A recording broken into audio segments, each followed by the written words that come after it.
Did a single tragic newspaper clipping create Elvis Presley's first million-selling record? How did a simple ballad from the American Civil War become a rock and roll love song for the ages? What does a devastating late-night car crash have to do with one of his most iconic rockabilly anthems? The music of Elvis Presley often feels larger than life. The songs are iconic, they are part of the fabric of popular culture. But behind the gold records and the sold-out concerts, many of these hits came from places of real pain, loss, and struggle. These are not just songs, they are stories of heartbreak, injustice, and profound sorrow, channeled through the voice of a man who understood pain all too well. Number 15, What If the Hitmaker Had Never Crashed? Carl Perkins wrote the lyrics for Blue Suede Shoes on an empty potato sack in the middle of the night. He was the son of a poor sharecropper and often couldn't afford paper. The car crash that nearly killed him happened on March 22nd, 1956, on his way to appear on national television for the first time. Perkins suffered a fractured skull and a broken collarbone, and he was unconscious for hours. The story of Blue Suede Shoes is not really Elvis's story. It's the story of Carl Perkins and one of the most tragic cases of bad timing in music history. Perkins was a pioneer of rockabilly. He came from the same poor rural South as Elvis. He was signed to the same small label, Sun Records in Memphis. And he had a monster hit on his hands. He got the idea for the song after playing a show. He overheard a young man telling his date, "Don't step on my suede shoes." The phrase stuck with him. He woke up around 3 a.m. and, having no paper, grabbed a potato sack and wrote the song that would define his career. His version of Blue Suede Shoes was released on January 1st, 1956. It was a massive success. It shot up the country charts, the rhythm and blues charts, and the pop charts simultaneously. This was almost unheard of at the time. It was the first record by a Sun artist to sell over 1 million copies. Carl Perkins was on his way to becoming a superstar, maybe even bigger than Elvis. He was scheduled to perform the song on the Perry Como Show, a huge national platform. Then came the drive to New York. His brother Jay was driving with Carl in the passenger seat. They were tired. A truck hit their car from behind near Dover, Delaware. The crash was horrific. Carl was lucky to be alive. His brother Jay suffered a fractured neck and internal injuries he would never fully recover from. While Carl Perkins was lying in a hospital bed, his career momentum came to a dead stop. This is where Elvis comes in. Sam Phillips, the head of Sun Records, had just sold Elvis's contract to the major label RCA Victor for the then unprecedented sum of $35,000.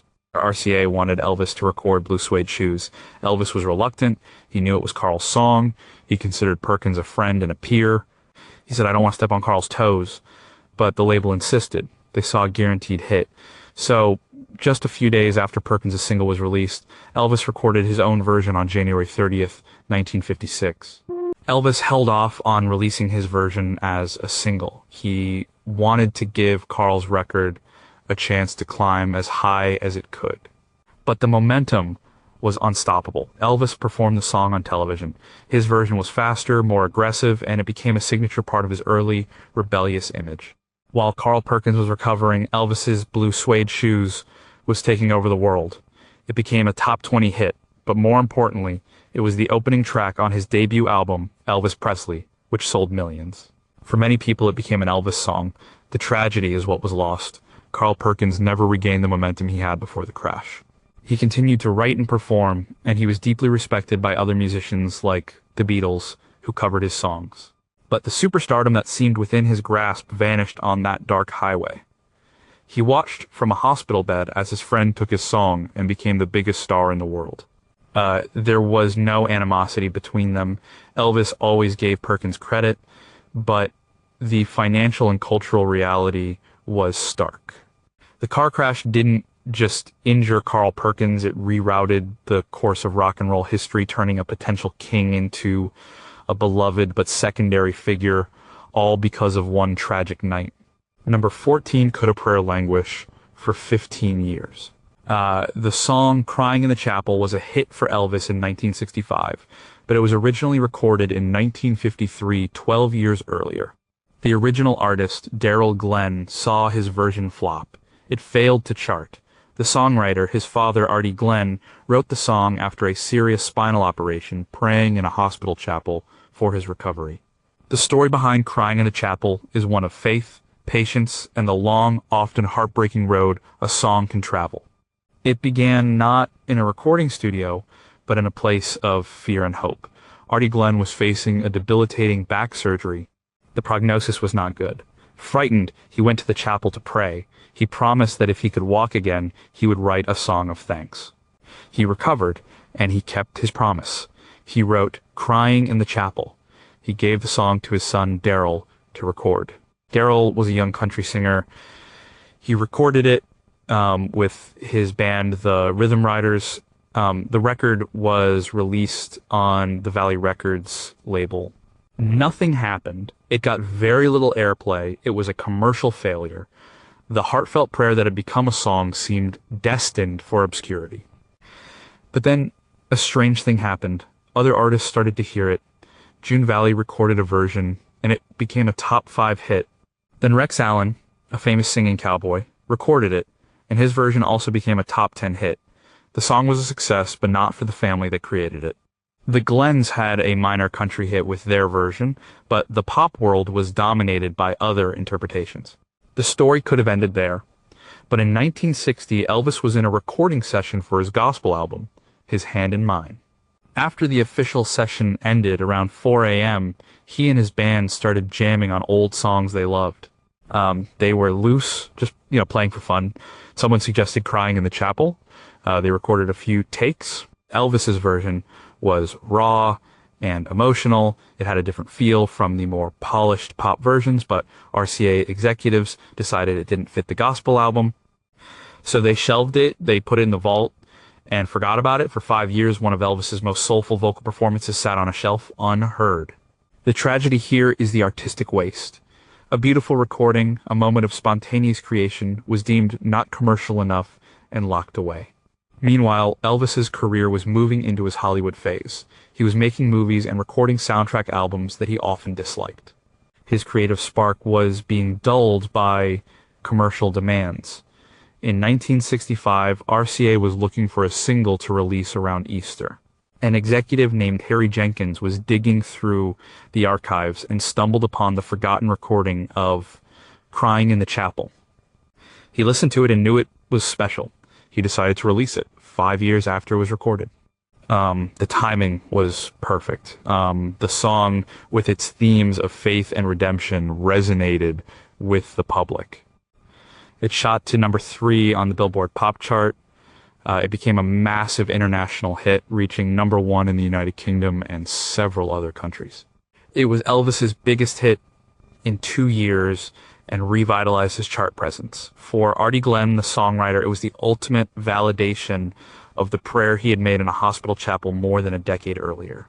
But it was a long and painful wait. Number 13 was the King's biggest hit stolen.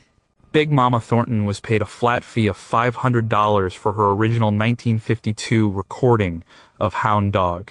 She never saw another penny in royalties from it. The songwriters, 2 white teenagers named Jerry Lieber and Mike Stoller, wrote the song's lyrics in about 12 minutes. The song was never about a literal dog. It was blues slang for a man who was a freeloader and a cheat. The story of Hound Dog is a tragic story of cultural and financial appropriation. It is a story of how a raw, powerful blues performance by a black woman was transformed, sanitized, and ultimately turned into a billion-dollar phenomenon by a white man, leaving its originator behind. It starts with Willie Mae Big Mama Thornton. She was a force of nature, a big, powerful woman with a voice that could shake the walls. In 1952, the songwriter and bandleader Johnny Otis invited 2 young, aspiring songwriters, Jerry Leiber and Mike Stoller, to watch her rehearse. They were mesmerized by her. Otis asked them to write a song for her. They went back to their car and scribbled out the lyrics for Hound Dog. They wrote it specifically for her voice and her personality. The recording session was legendary. Thornton took their lyrics and made them her own. She snarled, she growled, she imbued the words with a lifetime of experience. Her version is pure, unfiltered rhythm and blues. It went to number one on the R&B charts and stayed there for 7 weeks. It was a huge hit in the black community. But her reward was a single check for $500. That was the standard exploitative practice for many black artists at the time. The song then went on a strange journey. Several country artists recorded it, but its path to Elvis was through Las Vegas. In 1956, Elvis was performing at the New Frontier Hotel. His show was not going well. The older Vegas audience didn't understand his rock and roll energy. During his time there, he saw a lounge act called Freddie Bell and the Bell Boys. They performed a comedic novelty version of Hound Dog with changed lyrics. Elvis loved their high-energy take on it. He decided to incorporate it into his own act. On June 5th, 1956, Elvis performed his version of Hound Dog on the Milton Berle Show. He didn't just sing it, he performed it with his whole body. He swiveled his hips, sneered, and poured a raw, rebellious energy into the song that television had never seen before. The performance caused a national scandal. Critics called him vulgar, obscene, a danger to the youth of America. The controversy only made him more popular. He went into the studio to record it on July 2nd, 1956. He was determined to capture the energy of his live performance. The session was tense. He demanded take after take, 30 in all. He wasn't satisfied until the very last one. That final take is the one we know today. It's a rock and roll explosion. It sold over 10 million copies worldwide. It became one of the best selling singles of all time and is arguably his most famous song. The tragedy lies in the contrast. And Elvis became a global superstar off a song that was born from the blues tradition. He made millions. The songwriters, Lieber and Stoller, made millions. They went on to write many more hits for him, like Jailhouse Rock. Big Mama Thornton received nothing more than her initial $500.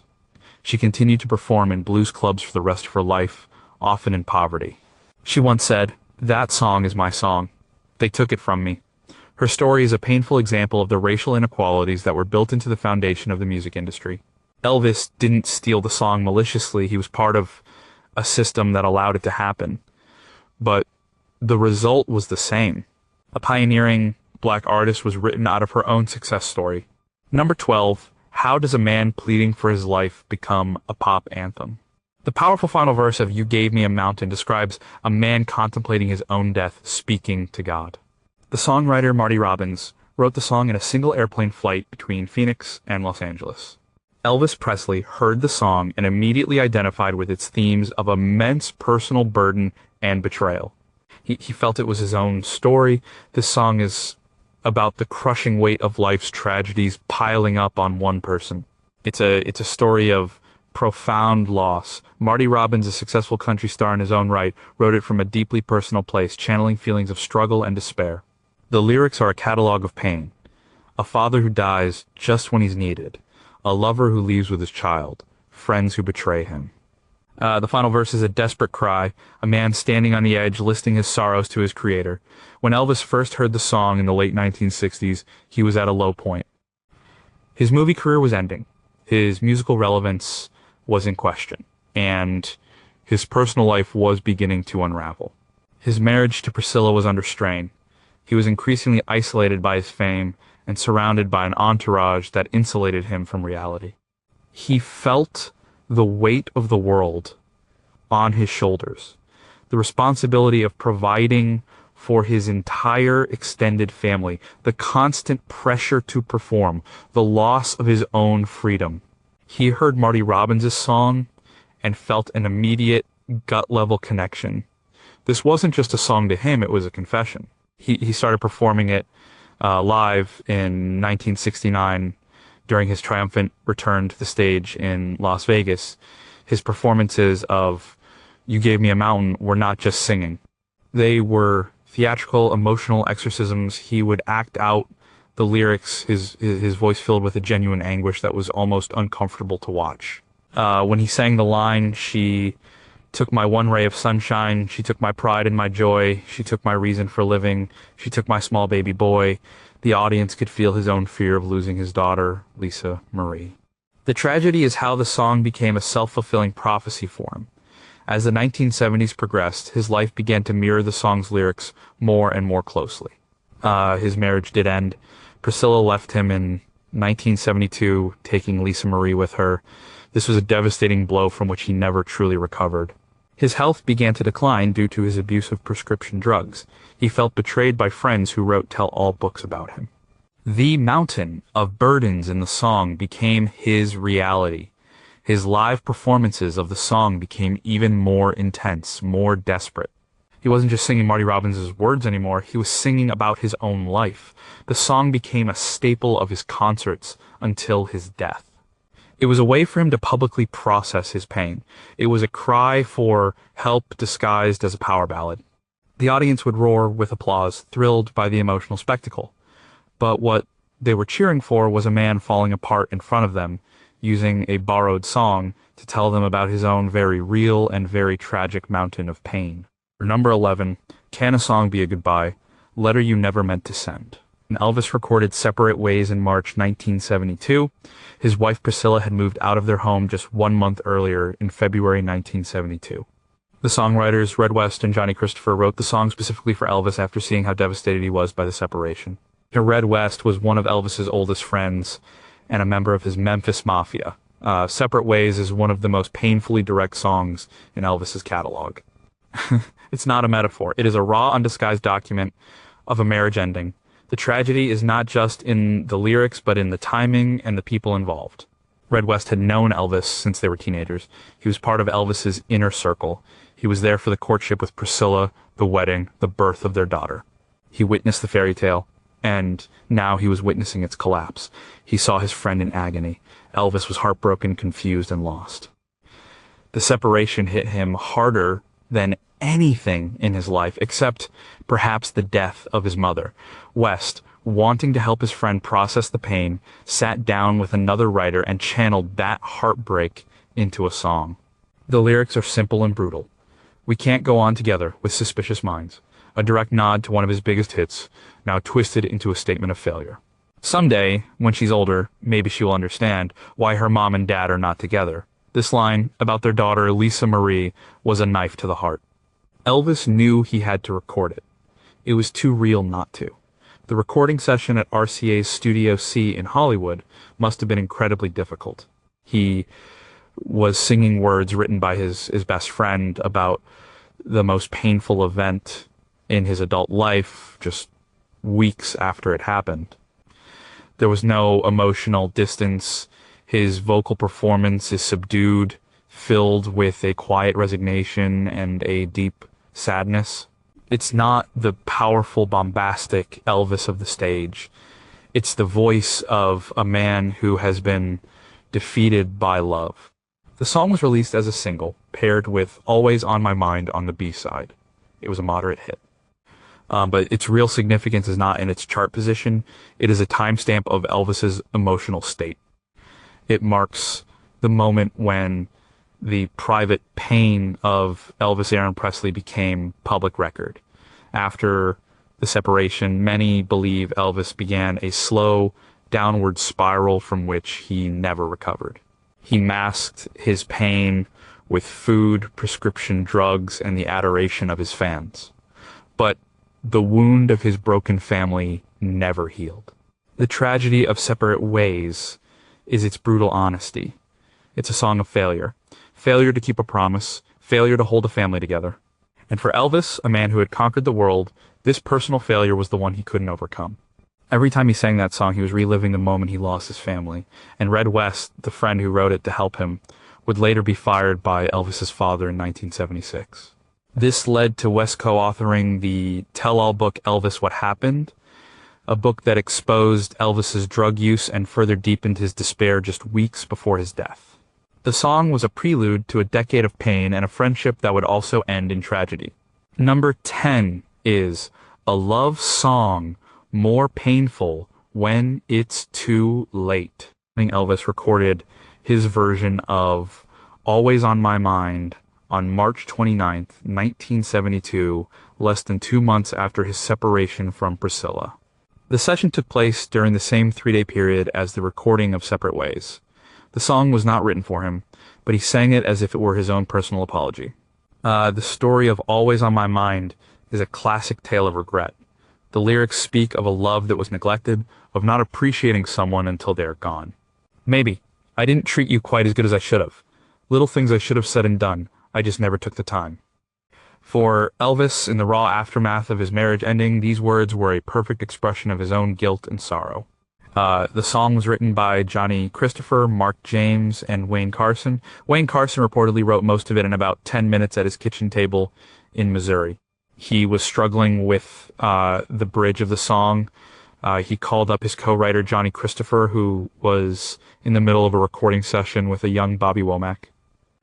That session happened to be at a studio in Memphis, owned by Chips Moman, the same producer, who would later guide Elvis's career reviving sessions in 1969. The connections run deep. The first person to have a hit with the song was Brenda Lee in 1972, but it was Elvis's version, recorded in the heat of his own heartbreak, that would become the most iconic. While Separate Ways was a statement of the painful reality of the split, always on my mind was the emotional fallout. It was the what if and the I'm sorry. It was the confession of a man who realized too late what he had lost. The tragedy is layered. There's the personal tragedy for Elvis. He was a man who had everything: fame, fortune, legions of fans. But he couldn't hold on to the one relationship that mattered most to him.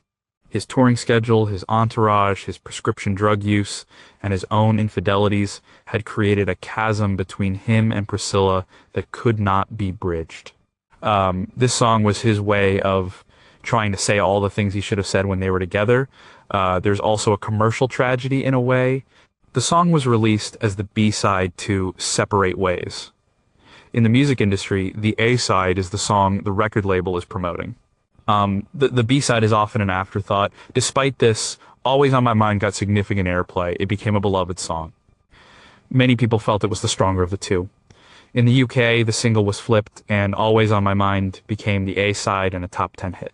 But in the US, it was always officially the B-side. Its commercial potential somewhat hampered by its placement. Years later, Willie Nelson would have a massive Grammy-winning hit with his own heartfelt version of the song. For many, it's Willie's song, but for Elvis fans, it will always be tied to that painful spring of 1972.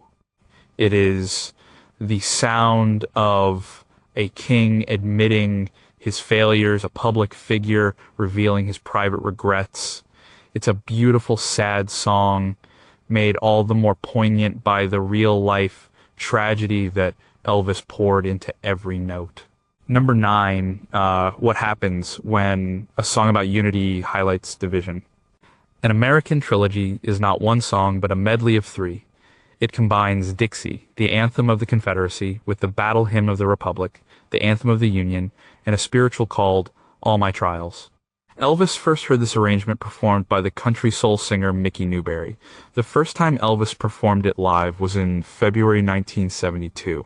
The story of an American trilogy is the story of an attempt at healing a wound that has never fully closed the American Civil War. The tragedy it addresses is not personal, but national.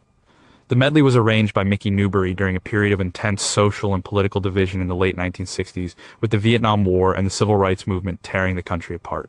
Newbury's idea was to take 2 songs that represented opposing sides of a bitter conflict and weave them together, bridging the gap with a song of spiritual endurance. When Elvis adopted the medley, he turned it into a show-stopping centerpiece of his concerts. His performances were grand and operatic. He would begin with the mournful flute intro of Dixie, a song that for many represents Southern heritage, but for many others represents slavery and oppression.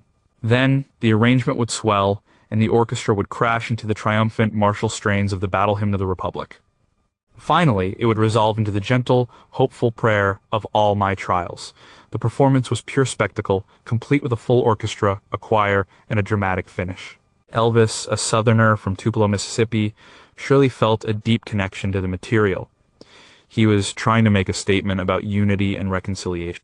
He wanted to show that these different parts of the American story could coexist. His intentions were likely good. He wanted to bring people together, but the tragedy is in the complexity that the performance glossed over. For a black person in the audience in 1972, hearing a white superstar from Mississippi sing Dixie could be a painful and complicated experience, regardless of the context. The song was and is a symbol of the Confederacy and the cause of preserving slavery. While Elvis followed it with the Union anthem, the medley's attempt at even-handedness was seen by some as a false equivalence. It put the Song of the Slavers on the same level as the Song of the Liberators. Okay, the song highlights the central paradox of Elvis himself. He was a man who grew up poor in a black neighborhood, who absorbed black music and culture, and whose style was built on the foundation of rhythm and blues. He broke down racial barriers in music. At the same time, he remained a product of his time and place, a white Southerner who could perform Dixie without perhaps fully grasping the depth of the pain it could cause. The song was a commercial success and a fan favorite. It was a highlight of his landmark 1973 satellite broadcast Aloha from Hawaii via satellite, seen by over 1 billion people. To most of the world, it was a beautiful and powerful performance, but its underlying tragedy is that in trying to heal a national wound, it inadvertently picked at the scar, reminding people of the deep and persistent divisions that a 3-song medley, no matter how powerfully performed, could not magically erase. Number 8. How does Paranoia become a #1 hit? The songwriter Mark James wrote Suspicious Minds about his own marriage. He was in love with his wife, but he was also touring as a musician, and the distance was creating mistrust. His wife was suspicious of him, and he was suspicious of her. The song was originally a commercial failure when James released it himself in 1968. This is the story of how a song about a specific personal marital crisis became a universal anthem of romantic anxiety, and in the process saved Elvis Presley's career. Mark James was a talented songwriter from Houston. He was living the classic musician's life on the road, away from home. He loved his wife, but the lifestyle was taking its toll on their relationship. He felt trapped in a cycle of suspicion. He channeled that feeling of being caught in a trap with no way out into a song. His own recording of Suspicious Minds went nowhere. The record label didn't promote it, it died a quick death, but James was working with the producer Chips Moman in Memphis. Moman was the man behind Elvis's legendary 1969 recording sessions at American Sound Studio. These sessions were designed to be a comeback for Elvis, a return to his roots after years of bland movie soundtracks. Moman was looking for great songs for Elvis to record. He heard Suspicious Minds and knew it was a hit. He played it for Elvis. Elvis loved it instantly. He knew exactly what the song was about. By 1969, his own marriage to Priscilla was under a similar strain. He was the most famous man in the world, constantly surrounded by temptation. Priscilla was at home in Graceland, a young woman living in a gilded cage. The seeds of mistrust had been sown. When Elvis sang the line, "We can't go on together with suspicious minds, and we can't build our dreams on suspicious minds," he was not just singing Mark James's lyrics. He was singing about the growing distance in his own marriage. The recording session for the song is famous for its passion and its unusual production. The song has a distinctive time signature change and a false fade out near the end, where the music seems to die away and then comes roaring back. This was an idea that came up spontaneously in the studio. Elvis and the band were so into the groove that they just kept playing. The producer decided to leave it in, creating one of the most memorable endings in pop music history. Suspicious Minds was released in the fall of 1969. It shot to #1 on the Billboard charts. It was Elvis's 18th and final #1 hit in the United States. It was a monumental achievement. It proved that he was not a relic of the 1950s. He was a contemporary artist who could still dominate the charts. The song was the triumphant capstone of his comeback. The tragedy, however, is that the song's success could not save his marriage. The very feelings of paranoia and entrapment that he sang about with such conviction would ultimately lead to the end of his relationship with Priscilla. The song was a commercial triumph but a personal foreshadowing. He was back on top of the music world, but his personal life was beginning the slow process of falling apart. The song that saved his career was a mirror of the private tragedy he was unable to fix. Number 7, Can a Laughing Fit Reveal a World of Pain? On August 26, 1969, during a midnight show in Las Vegas, Elvis Presley was performing Are You Lonesome Tonight when he started laughing uncontrollably. He couldn't finish the song. The audience loved it. The recording of this performance, known as the long version, became a famous bootleg and was eventually officially released. The song itself is much older. Written in 1926, the story of Are You Lonesome Tonight and Elvis is a story about deep, profound loneliness. The original song is a sentimental ballad from the vaudeville era. It's a monologue set to music, with a spoken word part in the middle where the singer compares life to a play. It was a hit for several artists decades before Elvis recorded it. Elvis's manager, Colonel Tom Parker, asked him to record it because it was his wife's favorite song. And Elvis recorded it in 1960, right after he returned from the army. His version is tender and intimate. The spoken word section in particular became iconic. He delivers the lines with a quiet, dramatic sincerity. The song became a massive #1 hit. It showed a softer, more vulnerable side of him. But as the years went on, the song's meaning seemed to change for him. He was the most famous person on the planet, but he was also one of the most isolated. He was surrounded by his entourage, but he had few, if any, true peers. He couldn't go out in public. His life was a bubble. The question, "Are you lonesome tonight?" became less of a romantic query and more of a genuine existential question that he was asking himself. This brings us to that night in Las Vegas in 1969. He starts the song as usual. Then, during the first verse, he sees a man in the front row take off his toupee and polish his bald head with a cloth. The sight just strikes him as hilarious. He tries to suppress a giggle, but he can't. He sings, "Do you gaze at your bald head and wish you had hair?" instead of the correct lyric. The band starts to lose it. The backup singers are cracking up. The more he tries to regain his composure, the funnier it gets. He completely falls apart during the spoken word section, dissolving into helpless laughter. On the surface, it's just a funny moment. A superstar breaking character, but the tragedy lies underneath the laughter. By 1969, Elvis was beginning to rely heavily on prescription drugs to manage his life uppers to get him ready for the show, downers to help him sleep afterward. His behavior was becoming more erratic. The laughter in this context can be seen not just as a moment of levity, but as a crack in the facade. It's a moment where the pressure of being Elvis Presley became too much, and for a few minutes, he just let go. Some have speculated that the laughter was a release of nervous energy, a reaction to the immense stress he was under. That he was performing 2 shows a night, a grueling schedule that would take a toll on his health over the next 8 years. The song itself, with its themes of emptiness and heartbreak, was a nightly reminder of his own isolation. The laughter was perhaps a defense mechanism against the sadness of the song and his own life. It was a brief, manic moment of escape, a public glimpse of the private turmoil that would eventually consume him. Number 6. How does a song about a cold night tell a story of desperation? Kentucky Rain tells the story of a man walking and hitchhiking through the cold Kentucky rain, desperately searching for a woman who has left him. The song was co-written by Eddie Rabbitt, who would later become a huge country star himself. Before he was famous, Rabbitt was a struggling songwriter. One rainy night in the late 1960s, he was sitting in his small apartment, and the sound of the rain on the roof gave him the idea for the song.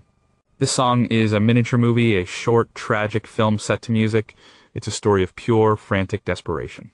The details are vivid: the cold, the blowing wind, the thumb out in the dark, the kindness of a stranger who gives him a ride for a few miles. The singer is driven by a single, obsessive thought: he has to find this woman. He has to understand why she left. When Eddie Rabbitt and his co-writer Dick Hurd finished the song, they knew it was special. They pitched it to Elvis's publishing company. Elvis heard the demo and immediately wanted to record it. The song's theme of desperate, almost frantic love resonated with him. At the time, he recorded it during his 1969 American Sound Studio sessions. He was in the process of rebuilding his career and his artistic credibility. He was looking for songs with real emotion and grit, songs that told a story. Kentucky Rain was perfect. His vocal performance is a tour de force. He conveys the singer's exhaustion, his shivering cold, and his burning urgency. You can hear the pleading in his voice when he sings, I've been walking all night in this Kentucky rain searching for you. The production is lush, with strings and a full backup choir, which adds to the song's dramatic, cinematic quality. The piano playing on the track by the legendary Ronnie Millsap is a key element, mimicking the sound of falling rain. The tragedy of the song is in its ambiguity. We never find out if he finds her. The song ends with him still searching, still walking, as the rain continues to fall. There is no resolution. There is only the endless, lonely search. This lack of an ending makes the story even more poignant. It's a portrait of a man trapped in a loop of his own making, chasing a memory through a storm. For Elvis, the song became another staple of his live shows. It allowed him to be a storyteller, to act out a small drama for the audience, but in the context of his own life, a life increasingly marked by the search for something he couldn't quite find peace. Normalcy, true connection, the song takes on a deeper, sadder meaning. He was the man who had everything, yet he was singing a song about a man who had lost the one thing that mattered. The search in Kentucky Rain can be seen as a metaphor for Elvis's own search for happiness. A search that, like the one in the song, would ultimately have no happy ending. Number 5, could a song be too real to be a hit? Mac Davis wrote, "In the ghetto, after growing up with a childhood friend in Lubbock, Texas, who lived in a poorer part of town." The song tells the story of a boy born into poverty in Chicago who turns to a life of crime and is killed, only for another baby to be born in the same circumstances, continuing the cycle. When Elvis decided to record it in 1969, his record label RCA and his manager, Colonel Tom Parker, were strongly against it.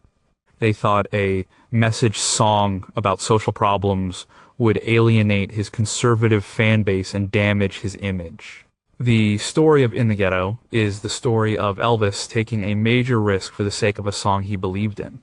By the late 1960s, popular music was filled with songs of protest and social commentary. Bob Dylan, the Beatles, and many others were writing about war, poverty, and civil rights. Elvis, however, had always stayed away from politics. His music was about love, dancing, and having fun. He was considered safe, family-friendly entertainment. Mac Davis's song was not safe. It was a stark, unflinching look at the cycle of poverty and violence. The lyrics are direct and heartbreaking, and his mama cries, because if there's one thing that she don't need, it's another hungry mouth to feed in the ghetto. Davis originally titled the song "The Vicious Circle." He wanted to show how a child's environment could determine their fate before they even had a chance. When Elvis heard the demo, he was deeply moved. He had grown up poor himself in Tupelo and Memphis. He had lived in public housing projects. He understood the struggle. He felt the truth in the song's story. He insisted on recording it, despite the serious objections from his team. The executives at RCA were convinced it would be a career-ending disaster. The recording session at American Sound Studio was charged with emotion. Elvis poured all of his own experiences, his own empathy for the poor and the forgotten into his vocal performance. He sang with a quiet, compassionate intensity. It was a side of him the public had rarely heard. He was not the rock and roller, not the movie star. He was a man telling a sad, important story. After it was recorded, the fight to release it began. The label wanted to bury it. Elvis stood his ground. He believed in the song's message. He won the fight, and In the Ghetto was released as a single in the spring of 1969.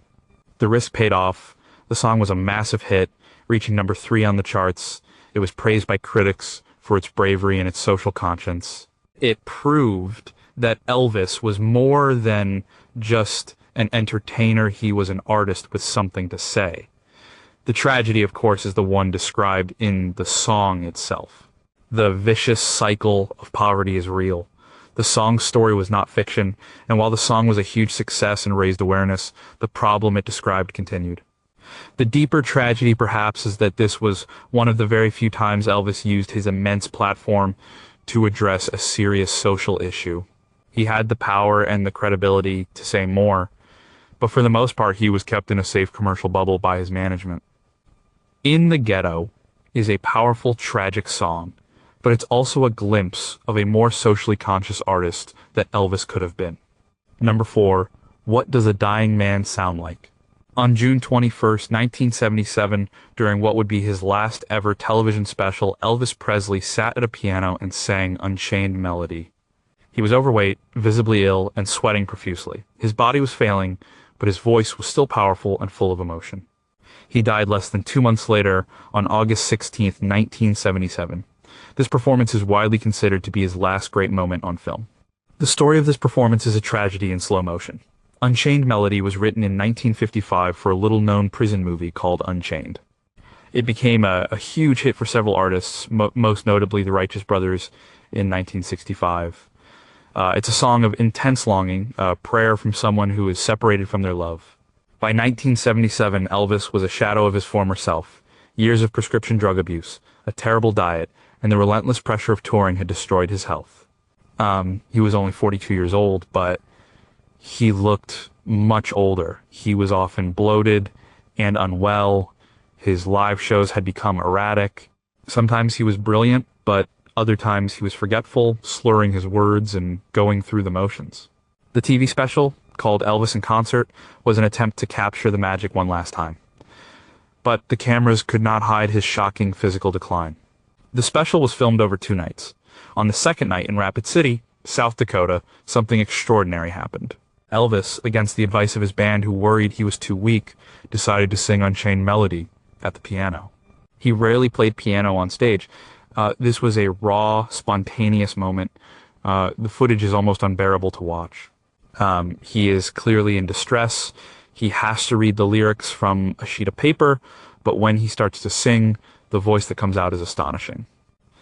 It is filled with a lifetime of pain, longing, and regret. He closes his eyes and pours every last ounce of his energy into the song. The climax of the song, where he belts out the high notes, is a moment of pure, desperate power. It's the sound of a spirit fighting to break free from a failing body. The tragedy is the stark contrast between the voice and the vessel. The voice is still the voice of a king, immense and beautiful. But the man singing is dying. He is literally singing his heart out. When he finishes, he is exhausted. The audience erupts. They know they have witnessed something special. This performance is his unintentional farewell. It is his final testament. It is a man confronting his own mortality through a song. He sings it like a man who knows his time is short, a man who is longing for something he can never have again, health, peace, a simple life. The song is not about a prison of walls and bars for Elvis in that moment. It was about the prison of his own fame and his own body. It is the beautiful, heartbreaking sound of a legend's final bow. Number 3, does a song about the end become the end? My Way was written by Paul Anka, who adapted it from a French song called Comme d'habitude. Anka wrote the English lyrics specifically for Frank Sinatra, who turned it into his signature song in 1969. Elvis Presley began performing it in the 1970s, and it became a powerful, defiant statement in his concerts, especially in the last years of his life. The story of Elvis and My Way is one of bitter irony. The song is a declaration of independence, a proud, defiant look back at a life lived on one's own terms with no regrets. I faced it all, and I stood tall and did it my way. For Frank Sinatra, a man who was always in control of his career and his image, the song was a perfect fit. It was a statement of power. When Elvis adopted it, the song took on a different meaning. On the surface, it seemed to fit him too. He had certainly changed the world. He had broken all the rules. He had lived an extraordinary life. In his concerts, he would perform it with great bombast and sincerity. It was a climactic moment, a powerful assertion of his own legend. But the tragedy is that by the mid-1970s, Elvis was no longer in control of his own life. He was a prisoner of his manager, Colonel Tom Parker, who made many of his career decisions. He was a prisoner of his own fame, unable to live a normal life, and most tragically, he was a prisoner of his addiction to prescription drugs.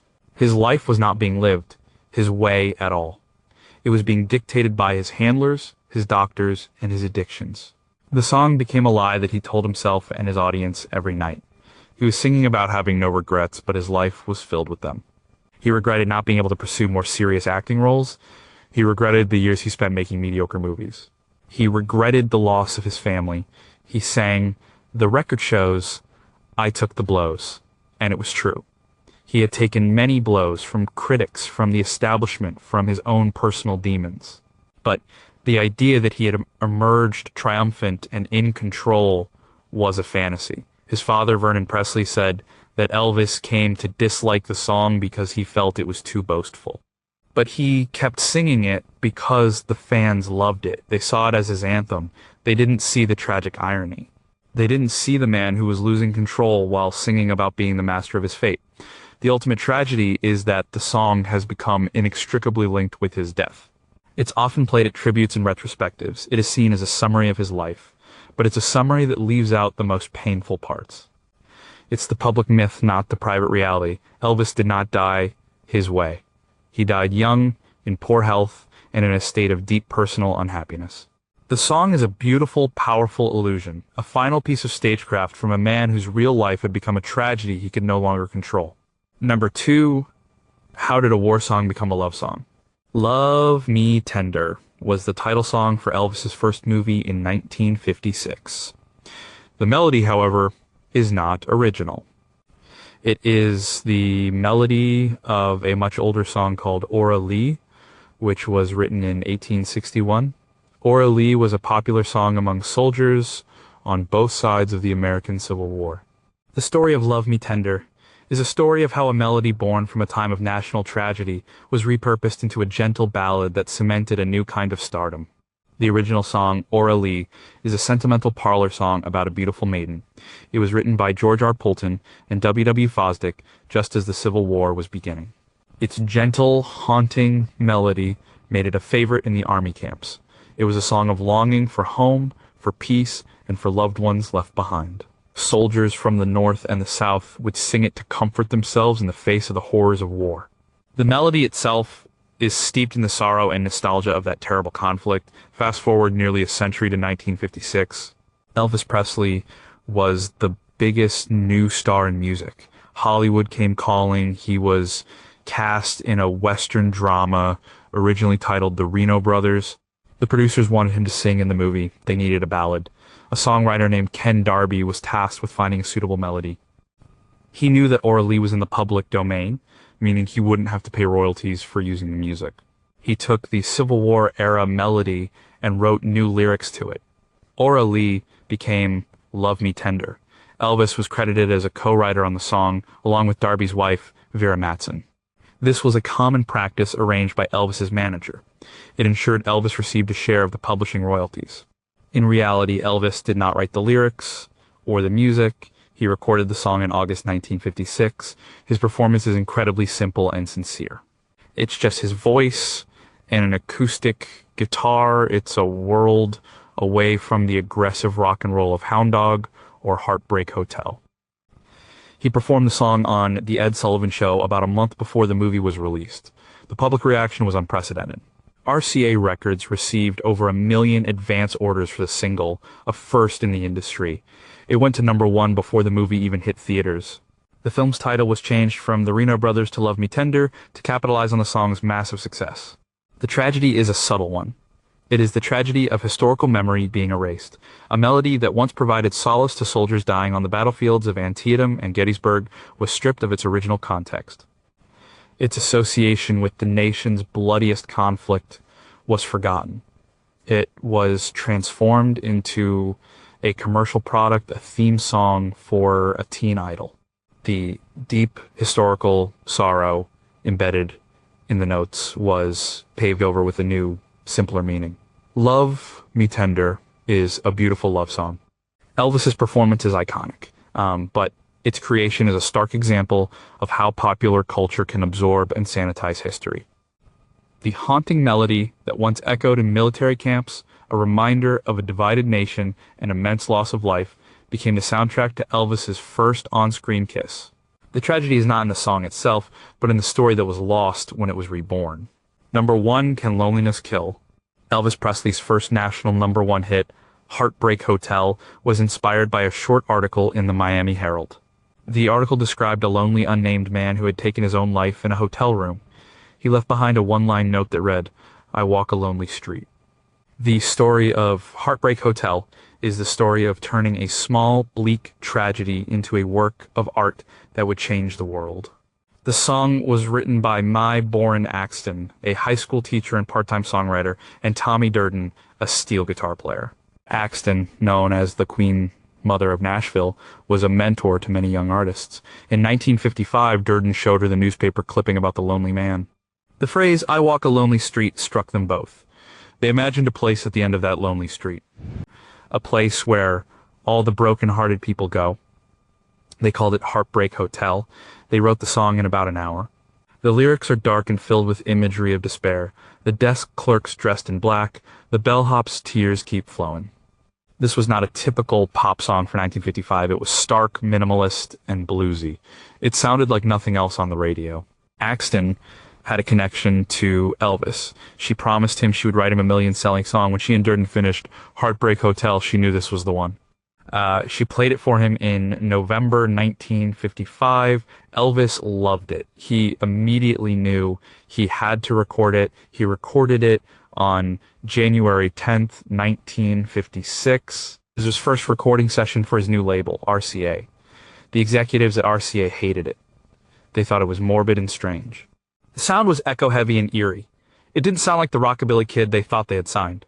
They were convinced the song would be a complete failure and that they had made a terrible mistake signing him. Elvis insisted it be his first single.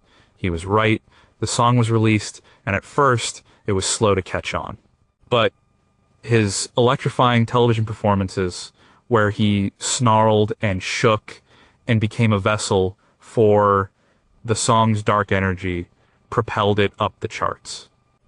It went to number 1 on the pop, country, and R&B charts. It sold over 1 million copies. It was the song that launched him into the stratosphere. The ultimate tragedy of Heartbreak Hotel is how it became a blueprint for Elvis's own life.